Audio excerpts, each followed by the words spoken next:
உங்கள் தங்க நகை விற்று உடனடி பணம் பெற மேக்ஸ் கோல்ட் கால் 04445454545. இது குறித்து பேசுவதற்காக அரசியல் விமர்சகர் திரு ரவீந்திரன் துரைசாமி அவர்கள் நம்மோடு இணைப்பில் இணைந்திருக்கிறார். அவரிடம் பேசலாம்.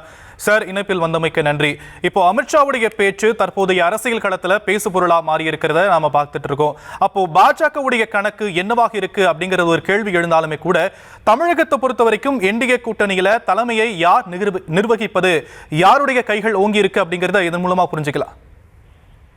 என்டிஏ கூட்டணியில கண்டிப்பாக 20% வாக்கு பலம் கொண்ட எடப்பாடி பழனிசாமி தான் பெரிய கட்சி. ஆனா 11.4% பலம் கொண்ட பாஜகவினர் 2 ரெட்டலைக்கு ஒரு தாமரை கண்டிப்பா பெறணும்னு கருதுறாங்க. அண்ணாமலை தன்னோட உழைப்பால தன்னுடைய திறமையால எடுத்த அந்த 11% வாக்குக்குரிய இடங்களை இந்த கூட்டணியில கேட்டு பெற்றணுங்கிறதுல பிரதமர் மோடி அவர்களுக்கும், உள்துறை அமைச்சர் அமித்ஷா அவர்களுக்கும், தேசிய தலைவர் நட்டா அவர்களுக்கும், அமைப்பு செயலாளர் சந்தோஷ் அவர்களுக்கும் புள்ளி விவரத்தோட அந்த விஷயங்களை தெளிவா அவர் கொடுத்திருக்கிறாரு. இந்த சூழ்நிலையில எடப்பாடி பழனிசாமிக்கும் டெல்லி பாஜக தலைமைக்கும் இடையில நடக்கிறது சீட்டு தொகுதி பங்கீடு பேரம் தான். ஏற்கனவே மக்களவை தேர்தலில் 6 இடங்களை தர்றதாட்டு எடப்பாடி பழனிசாமி சொன்னாரு. எங்க பலத்துக்கு 12 இடம் தேவைன்னு சொல்லி தன்னோட பலத்தை நிரூபிச்சு காட்டினவர் முன்னாள் மாநில தலைவர் அண்ணாமலை. அதுபோல உள்ளாட்சி தேர்தலையும் 2% தான் சீட்டு தருவன்னாரு எடப்பாடி பழனிசாமி.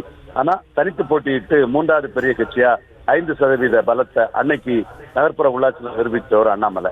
இப்பொழுது அண்ணாமலையோட கருத்துக்கும் எடப்பாடி பழனிசாமிக்குமான போர் தான் பாஜகவில் நடந்துட்டு இருக்குது. இதுல தொகுதி பங்கீட்டுல பாஜக தனக்குரிய இடத்தை பெற்றா, அண்ணாமலை தன் பெற்ற வாக்குக்குரிய சீட்டுகளை நயினார் நாகேந்திரன் மூலமாக பெற்றுவிட்டார் என்று பொருளாகும். பொறுத்திருந்து பார்ப்போம்.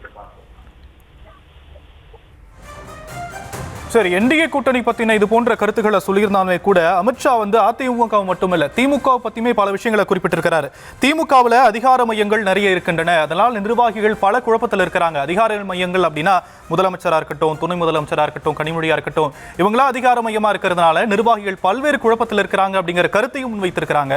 இதை நாம எப்படி புரிந்து கொள்ள வேண்டியிருக்கு? இந்த மாதிரி கருத்துக்களை மக்களவை தேர்தல் முன்னாடி அவங்க சொன்னதுதான். இது ஏற்கனவே புளிச்சு போன வாதம், அடிபட்டு போன வாதம். இதெல்லாம் மீறிதான், அதிகார மையங்களை மீறிதான் திமுக தொடர்ந்து ஜெயித்துட்டு இருக்கிறாங்க. சோ இது திமுகவுக்கு எதிராக செல்லுபடியாக போன வாதம் தான் சொல்ல வேண்டும். இது யார் சொன்னாலும் உண்மை நிலைமை இதுதான். இதில்